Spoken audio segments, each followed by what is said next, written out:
So what is going on, everyone? What gear am I in?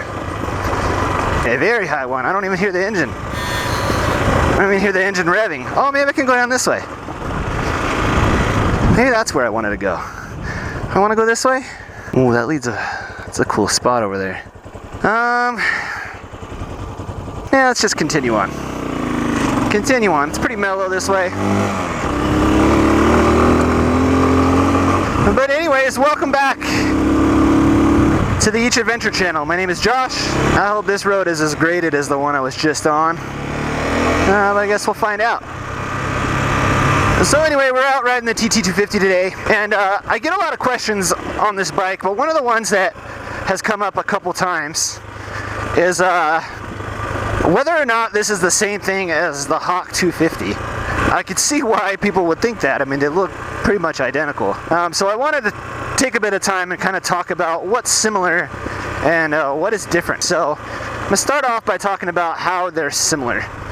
So the CSC TT250 and the Hawk 250 are both copies of the Honda NXR 250, which I believe debuted in Brazil in 2006.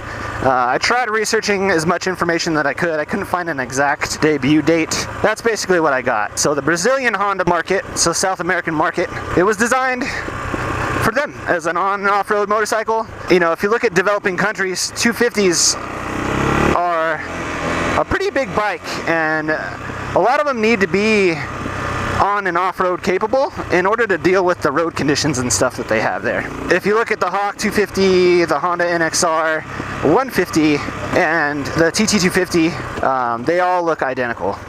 So that's what this bike is essentially based on. And let's go up here. What's this up here? Another similarity is that they both have the same type of engine.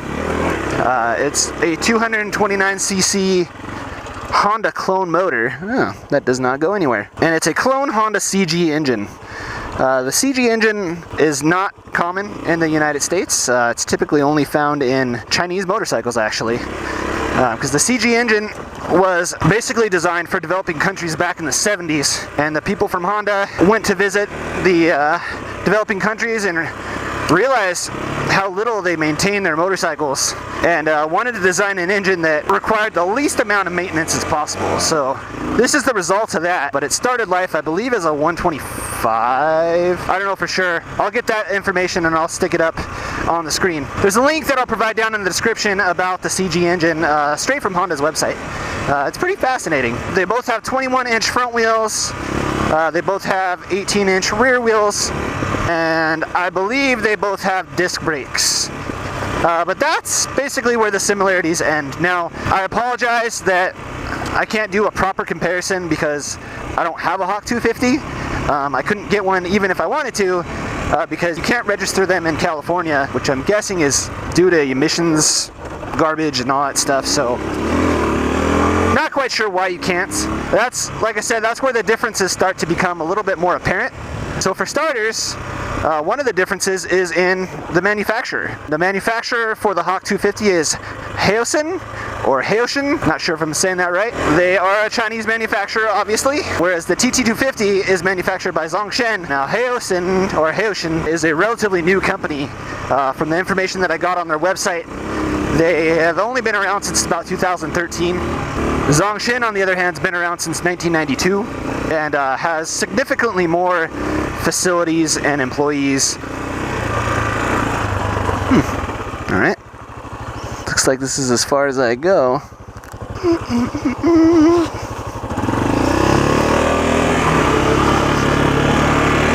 It's an awkward spot just to be chilling. So in addition to that, the import process is different. So CSC has a very unique business model when compared to some other Chinese importers. With the Hawk 250, it's sold by a couple different power sports companies under different names in different states. And some of them have places where you can go get them, some of them will drop ship them to you. Usually the name of the game is you have to put it together yourself. Not together from scratch, but it comes in a crate and you gotta put everything together. With CSC imports it to their shop. They get everything ready to go, ready to ride for you. And then You can either pick it up at CSC here in California, or you can have them ship it to you as a complete bike. Along with that comes with the CSC support. So CSC has world-class support and world-class customer service when it comes to all their bikes. I've never had one issue dealing with them. You know, they've taken care of everything as far as the warranty has been concerned on this bike. If you scour around the internet, you'll find pretty much nothing but praise, and that's pretty cool. They stock all the parts for the bike.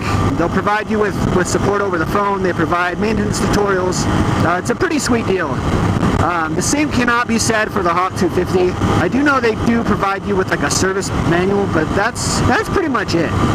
Go ahead and go and hit this dirt here before I decide to head back down the road. Now, I mentioned I can't get the Hawk here in California because you can't register it for street use, but that is one of the big differences with the CSC TT250. This is 50 state street legal, so you can get this in any state in the US and Canada, register it for street use, and basically be good to go. Going back to the engine, I did say they both use the same type of engine. However, the CSC version of the engine is counterbalanced. Even on China riders, I haven't seen any other Honda CG copy that are counterbalanced. So that just kind of helps with the smoothness of the engine, helps reduce the vibrations, even though it's still pretty vibey, but you know, it's not too bad. It's not unbearable. Where am I going? Other differences include LED turn signals. So this bike has LED lights for the turn signals. The Hawk just has regular incandescent bulbs. This one has upgraded mirrors and upgraded switchgear, and that's actually pretty big. I had the luxury of seeing the TT250 concepts, the ones that Zongshen provided to CSC for testing.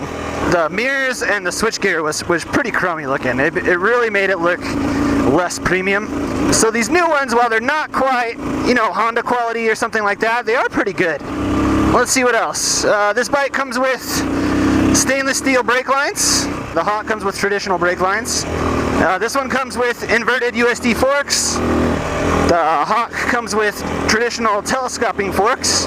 They've actually been really good. And they're adjustable, so both front and rear suspension's adjustable. That's not the same as the Hawk. This one I thought was real weird, but the Hawk has a 3.7 gallon gas tank. If there's any Hawk owners out there, if you could confirm that for me, that would be awesome. I saw it on the Hawk website for one of the distributors, and I thought that was odd because even in the pictures it looks smaller, but pictures never do it justice. So if that's the case, that's pretty cool. A bigger gas tank is always nice. This is a gnarly hill. Let's do it. Let's do it. This thing's just a freaking mountain goat, man, especially in first gear. Nice. So yeah, 3.7 gallons for the Hawk, 2.9 for the TT250. And pretty much the last difference on this bike is the tires. Obviously this comes with DOT approved kind of 50-50 tires. I'd say they're probably more of a 60-40, 60% street, 40% dirt, whereas the Hawk comes with some pretty aggressive knobby tires. I think that's because the market for the Hawk is really people that are going to use it for more of a dirt bike than anything. But I mean, what do I know? I don't know. But that's always something that can be changed and or upgraded, so it's only a difference for a little while. But yeah, so as to the question of, you know, which one should you get? I unfortunately can't really answer that for you guys. I mean, if you can get a Hawk and you can register it for street use in your state, why not? I mean, it's actually about $1,000 cheaper than the TT250. Is it worth the $1,000?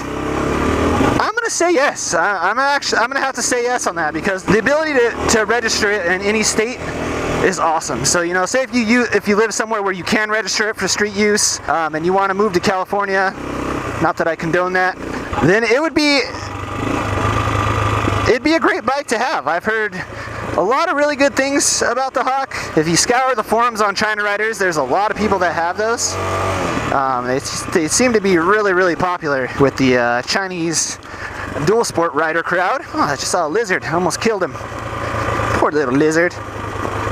This is fun over here. I'm pretty sure this doesn't go anywhere though. It's out and back. Takes me to this peak over here. Oh, there we go. Oh, it's getting nasty here. What is going on here? Let's get up here. Whoa. Oh, man. Oh, never mind. It's no problem. I sure wish that I could see.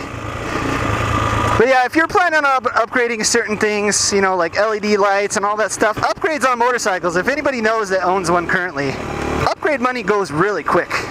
I can't see. There we go. Yeah, this is about the end of the trail here. It's going to be a lot cooler looking going back the other way. Either way, both bikes have good reviews on the China Riders forums. Both bikes seem to be holding up pretty well under some pretty strenuous use, especially for me. And there seem to be a lot of happy owners. So if you're looking for a Chinese bike, I'd say you couldn't go wrong with either one of them. But going back to the $1,000 premium, I think that the 50 state legality and the parts and customer support you get from CSC is well worth the extra money. So there you have it. I hope I answered some of you guys' questions. I hope I answered some future TT250 owners or future Hawk owners questions. You know, I've really enjoyed my TT250 so far. It's not perfect by any means, but it's been a lot of fun, and I've learned a lot by owning it. And so I have a feeling, you know, from the reviews that I've heard on the Hawk, the experience should probably be pretty similar.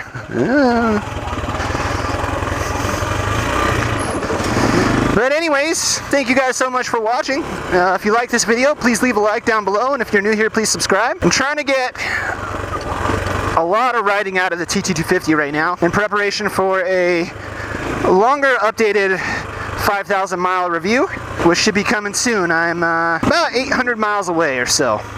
So if you like adventure, you like motorcycles, you're curious about Chinese motorcycles, you're curious about this bike, you just like to watch awesome trails and awesome adventure rides, definitely hit that subscribe button. We'd love to have you stick around and love to have you along for the ride. As always, you guys take care, have fun, and ride safe, and I'll see you guys in the next video. Until then, make sure you get out there and have adventures of your own, whether it's on a Japanese dual sport, a Chinese dual sport, European dual sport, whatever. Just get out there. Get out there and have yourself a good time. So thanks again, and I'll see you guys next time. Later.